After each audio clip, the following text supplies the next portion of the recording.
Zameer. Welcome to Romania. Maybe for the beginning, tell us some things about your research. Why did you came in Romania? Thank you very much, Alexandru, for allowing me to share my views with you. And as I am a research scholar and doing PhD study in the context of Roma, especially the Roma as a historical diaspora of India and social and cultural syncretism in transnational space. That is the the title of my thesis, which I am working on. And beside that, I am also a research fellow at the Center for Roma Studies and Cultural Relations, that is based in New Delhi. That is the only credible point of contact for Roma in India, and this is the institution which has the mandate to facilitate the research on different aspects of Roma community, as well as deepen the relationship between Roma and India, and initiate the people-to-people contact and expanding the network with the Roma community across the world. So these are the basic objectives of these institutions, which I am leading in India. That's based in New Delhi.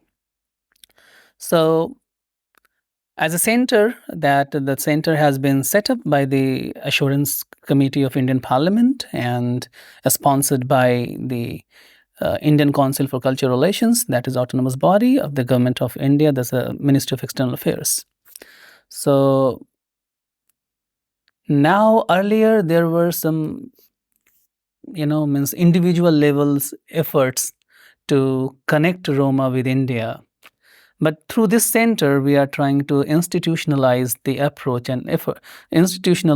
approach to connect with the Roma community. So that we have been trying to promote India-Roma relations. We are trying to sensitize Indian people about the Roma community. They are the forgotten and lost children of India. So that is the work we have been carrying out in the center since 2018 when it came into existence. Okay, but what about the visit, your visit to Romania? Why Romania? Can you tell us about the process? How did you get here? Which was the process? The Romania being a strategically important country for the Roma community because it has a 3.5 million population, and it is the second largest population of Roma community in the world. So Romania accommodates the second largest population of Roma in the world. As far as my visit to Romania is concerned, there was the International Romani Language Summer School, which was organized by the IDEA under the guidance of Professor Ghorghe. So that was the first I got the impression that I want to learn some nuances of and fundamentals of Romani language, and I found that it is the best chance to get exposure to the Romani language and distinct Romani culture in Romania.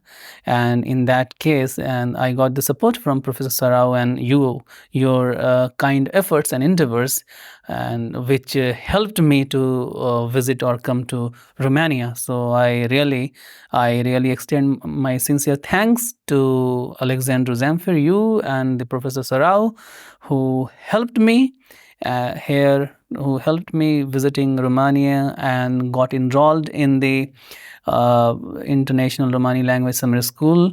And I am very much obliged that now I can say with the confidence that I can speak Romanes. I can speak Romanes now with more confidence than I had earlier. So thanks.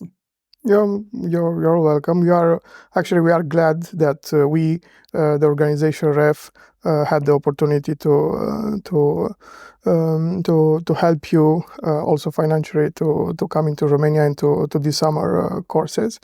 Tell us more about the courses, the Romani courses. How was it?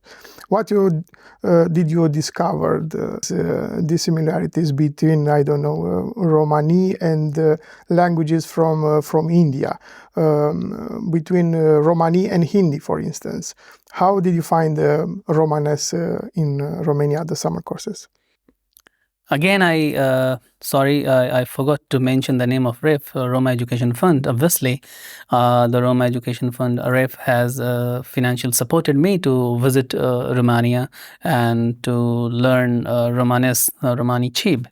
As far as the similarities between Indic languages and Romani and Romanes, it's quite axiomatic and quite, the conspicuous, because there are a lot of similarities. A lot of international philologists and linguists, they pointed out that the Romani language. Can you give us some examples? Yeah, right. About maybe words? Or surely. Yeah. So that is axiomatic. That is beyond. That doesn't require any further proof that the Romanes originated from Indic languages or Indian languages. So, for instance, as you mentioned, that the Hindi language. So there are not only words which are very much similar to the Indian languages, especially Hindi and Avadhi and Maghi, as well as Braj Bhasha and other forms of Hindi, and some other like Rajasthani and other Indian languages. So. Like, for example, nak. Yeah, nak, bal, kan, dand, dud, yak, obviously akh, all the numericals, ek, dui, trin, esta, star, and the panj, sov, the efta, okto, that's maybe from Greek. But enia, maybe das. So these are the numericals, bis, sov. So all these words are Indian numericals. Beside numericals, and even the formation of the sentences, even the phonology, so all these are similar to the Indian languages. If we see that, a lot of during my study in Kodolesqe in summer school, I found a lot of different words like which I was not aware that. But when I heard and when I saw, then I started relating those words to the Indian languages. I found like pustik as well as talwa. There's upper part of upper palate. Yeah. And rup, so a lot of different words which were not pointed out earlier, but now there are some different words as well, which I didn't find mention of those words in the books or in any in any studies by the previous scholars. So now obviously I will compile those words in my study, and I will that will help in bringing the Romani language or Romanes more more closer to the Indian languages. So that I found, and even the way the Romanes, in Romani language we form the sentences, that's very similar to India. Like I can give you the example, sars and tu, like the how are you, and the like kai si tero kher, like the where is your house. So these are the very similar patterns of forming the sentences and weaving the sentences in Indian languages as well as in Romani language. And also, as an additional example, and we discussed this in the class, the way in which the verb to have is formed both in Romani and in Hindi, because we don't have a specific verb for to have, but a compound form. So this is also a strong similarity. True, yes. That's the first time I learned here when I was in summer school in Kodolesqe. Because generally, we had the compound words in Hindi. Like we say that Also in Romanes. put ears, like the kan Kandel. rakhna, kan dharna. So that's the means Kam karna. काम करना, buti keres, buti me kerev buti, so tu keres buti. So that's the हम काम कर, मैं काम करता हूँ, तुम काम करते हो, tu keres buti. So keres, that's the kare, karna, Karna, but it is a new form of Hindi. But I think in earlier 1,000 years back, it was spoken in the same sound, in the same pronunciation, in the same accent. So that is also the compound words. That is like kan dharna, du mui, so speak. So these are the compound words which also means establish the strong connection between Indian languages and Romani language. Okay, that's great. And speaking about the Romani language, for example, in Romania, and this is something good that happens, and we are like a good example in Europe, for instance, we study Romanes in schools. But there is a process. Parents, they have to make a written require, and it has to be approved by the school. You have to find a Romani teacher, and so on. It's a process. But what do you think about this? It's important for students, for pupils, to study Romanes, to study their native language in school. How do you see this question? Obviously, if you want to preserve the culture, you have to preserve the language. If there is a loss of language, there is a loss of culture. So preserving the culture, to taking pride in culture, you have to preserve your language. If you want to recognize, or if you want to have your real, authentic, genuine identity, then you have to preserve and conserve your language. Otherwise, there will be nothing but the loss of your entire culture, this entire beautiful and rich culture. So for students, for pupils, it's very important, and it is the responsibility of the Romani institutions and organizations as well to promote Romanes, to promote Rromani Ćhib, and they can encourage the students, not only the students of Roma community, but also the students of the different communities or different minorities, or different or the majority. So that they can learn the Romani rich culture, what the Romani culture is, which is quite relevant in this present time, because the Romani culture gives values, and that shapes the character of the person. So like in India, so if you there is a lot of discrimination as well, a lot of stereotypes and prejudice attached with the Romani culture, because there is ignorance. The people don't know. The people are ignorant to this vibrant, the dynamic, rich culture. So for knowing the culture, you have to teach the language. So I think there should be some initiatives taken by the Romani organization and institutions, or the NGOs, or the corporates, so that in order to promote this language, the rich language, this systematic, orderly language, so that you can preserve your culture, you can keep your head high.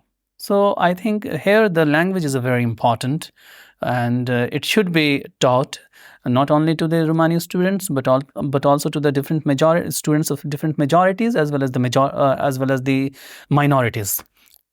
Mm-hmm. Okay, yeah, that's great. We also think that Romani is valuable, and it's direct connected to the Roma identity, and it should be developed, this segment of teaching Romanes in school. And that's why I ask you, because actually it's for the first time when we have students, scholars from India to learn Romanes. By now we had this, even at our faculty we have also students that learn both Romanes and Hindi and try to connect the two languages and see the similarities. But now I think that it will be very valuable and very important also this perspective for students, scholars who come from India to learn Romanes and see the connection between the two languages. True. So it furthers, it needs further boosting because it should be, I think, it should be brought into the main curriculum of schools or the university in India. You can find, if you want to learn German, you can have the German language, and you can do graduation and the master and the PhD in a German language and a French language or Armenian language or Greek language or any languages which you like to do. Why not Romanes? If one wants to, if one wants to study Romanes in graduation level or master level or the PhD, he or she wants to do, like the PhD on Romanes, on Rromani Ćhib, on Romani language, then why not? There should be the proper infrastructure and the proper, the materials and scholarly and academic materials should be. It should be developed as a discipline. Yeah, it should be developed as a discipline. It should not be isolated, or it should not be seen from the the parochial spectacle that only the students, the kindergarten or the senior secondary or primary school students. No, it should be developed as a discipline. So if it is developed, all the different languages in the world, if taught in India, why not this language should be taught in Romania or in another part of Europe, or as well as in India? But it should be developed, and the initiative should be taken by the community itself and the scholars and the linguist of community itself. So I believe that it has potential. It is a well organized, very rich, and very the developed language. So it can be developed as a singular discipline for the study. Yeah, and we hope that this will develop in the future, because it's good that now we have it in schools, and Roma children, they study, some of them study Romanes, but we also think that this is something that it must be improved and developed.